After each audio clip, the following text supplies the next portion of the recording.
অনেকেই কমেন্ট করে বলেছিলেন যে আপু চায়ের কাপে মেপে একটা কেক তৈরি করে দেখান, আমাদের কাছে মেজারমেন্ট কাপ নাই। সেই সব আপুদের জন্য আজকের আমার ভিডিওটি। মাত্র একটা ডিম দিয়ে কিন্তু অনেক সুন্দর পাউন্ড কেক তৈরি করা যায়, আর এটা খেতে অসম্ভব মজার। তো চলুন দেখে নিই। প্রথমে একটা রুম টেম্পারেচারে থাকা ডিম নিয়ে নিয়েছি। ফ্রিজে থাকলে অবশ্যই 1 ঘন্টা আগে বের করে নেবেন। আর একটা চায়ের কাপের অর্ধেক পরিমাণ চিনি এখানে দিয়ে দিচ্ছি।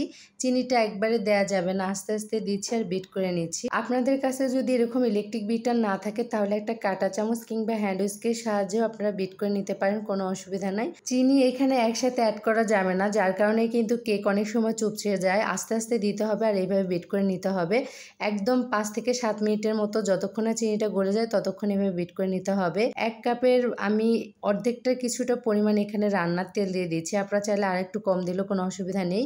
আবারও আমি বিট করে নিচ্ছি ঠিক 15 থেকে 20 সেকেন্ডের মতো, এর বেশি বিট করা যাবে না, তাহলে কিন্তু একটা যে ক্রিমি টেক্সচার আসে এটা কিন্তু নষ্ট হয়ে যাবে, যার কারণে কেকটা কিন্তু একদমই ভালো হবে না। আর অনেকেই প্রশ্ন করে থাকেন আপু আটা দিয়ে কেক বানাবো না ময়দা দিয়ে? অবশ্যই ময়দা দিয়ে বানানোর চেষ্টা করবেন, তাহলেই কিন্তু পারফেক্ট হবে। 1 কাপের থেকে একটু পরিমাণে কম আমি এখানে ময়দা দিয়ে দিচ্ছি, দেখে নিশ্চয়ই বুঝতে পারছেন। আর হাফ চা চামচ পরিমাণ দিয়ে দিচ্ছি বেকিং পাউডার। চেষ্টা করবেন ভালো ব্র্যান্ডের একটা বেকিং পাউডার ব্যবহার করতে। আর একটু পরিমাণে লবণ দিয়ে দিলাম। যে কোনো মিষ্টি খাবারে একটু পরিমাণ লবণ দিলে কিন্তু টেস্টটা অনেক গুণে বেড়ে যায়। এখন এগুলোকে খুব ভালো করে চেলে নিতে হবে, যেন কোনো গুঁড়ো গুঁড়ো অংশ না থাকে। চেলে নেওয়া হয়ে গেলে এখন আমি এখানে দুধ অ্যাড করবো, আর দুধটা দিয়ে দিচ্ছি হাফ কাপের থেকে একটু কম, যেহেতু আমি এই ডিমের সাইজটা একটু ছোট ব্যবহার করেছি। আপনারা যদি ডিমটা একটু বড় ব্যবহার করেন তাহলে দুধের পরিমাণটা একটু কমিয়ে দিবেন। এখন একটা হ্যান্ড উইক্সের সাহায্যে খুব ভালো করে মিশিয়ে নিচ্ছি।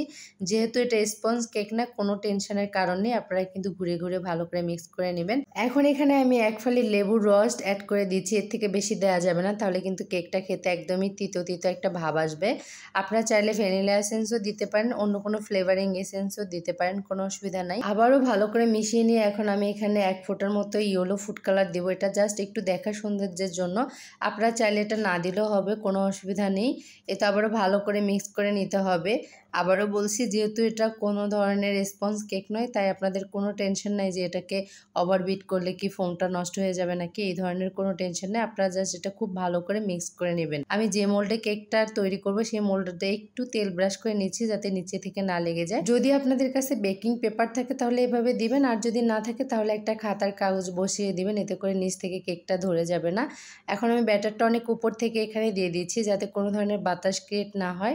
হাত দিয়ে একটু এভাবে ট্যাপ ট্যাপ করে দিবেন, আর একটা স্প্যাচুলা পানিতে ধুয়ে নিয়ে মাঝখানটা একটু এরকম করে দিবেন, তাহলে দেখবেন বেকারি স্টাইলে যে কেকের উপর একটা ফাটল থাকে ঠিক সেমটা হবে।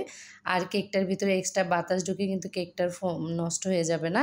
এই তো একটা ফ্রাই প্যানে স্ট্যান্ড দিয়ে আমি 5 মিনিটের মতো প্রিহিট করে নিয়ে এখন মোলটাকে মাঝখানে বসিয়ে দিয়ে এটাকে আমি বেক করতে দেবো মাঝারি আঁচে প্রায় 25 থেকে 30 মিনিট। প্রথম 20 মিনিট মিডিয়াম আঁচেই থাকবে, আর পরের 10 মিনিটটা একদমই লো করে দেবো। এ তো দেখেন 25 মিনিট পর আমি চেক করে নিচ্ছিলাম কেকটা পারফেক্ট হয়েছিল কিনা। পরে আমি আরও 5 মিনিটের মতো বেক করে নিয়েছি। দেখেন যে কেকটা কত সুন্দর কালার এসেছে। আপনারা যদি চান আমার পুরো রেসিপিটা ফলো করে কিন্তু এরকমই পারফেক্ট কেক বাসায় বানিয়ে নিতে পারবেন। আর হ্যাঁ, অনেকেই কমপ্লেন করেন যে আপু আপনারটা দেখে বানাতে গিয়েছিলাম, একদমই হয়নি। আপনারা চেষ্টা করবেন যে আমাদের পুরো রেসিপিটা হুবহু ফলো করতে, তবেই কিন্তু আপনার রেসিপিটা এরকম পারফেক্ট হবে। বাট যদি আপনি কোনো জিনিস স্কিপ করে যান তাহলে কিন্তু এরকম পারফেক্ট হয় না, আর তার জন্য কিন্তু একটা ব্যাড কমেন্ট করেন। প্লিজ আপনাদের কাছে একটা রিকোয়েস্ট থাকবে, অবশ্যই আগে পুরো ভিডিওটা দেখবেন, তারপর রেসিপি ট্রাই করবেন। আর আমার রেসিপিগুলো আপনাদের কেমন লাগবে জানাতে ভুলবেন না। সেই সাথে যদি খুব বেশি ভালো লাগে আমার চ্যানেলটি সাবস্ক্রাইব করে পাশে থাকবেন। আর যদি ভিডিওটি ফেসবুক বা টিকটক থেকে দেখে থাকেন তাহলে অবশ্যই আমার পেজটি ফলো দিয়ে পাশে থাকবেন। আর আমার ভিডিওগুলো কে কোন জায়গায় থেকে দেখেন অবশ্যই কমেন্ট করে জানাতে কিন্তু একদমই ভুলবেন না। আর এরকম নিত্য নতুন রেসিপি দেখতে আমার পাশে থাকবেন, সেই সাথে লাইক কমেন্ট শেয়ার করতে একদমই কিন্তু ভুলবেন না। আল্লাহ হাফেজ।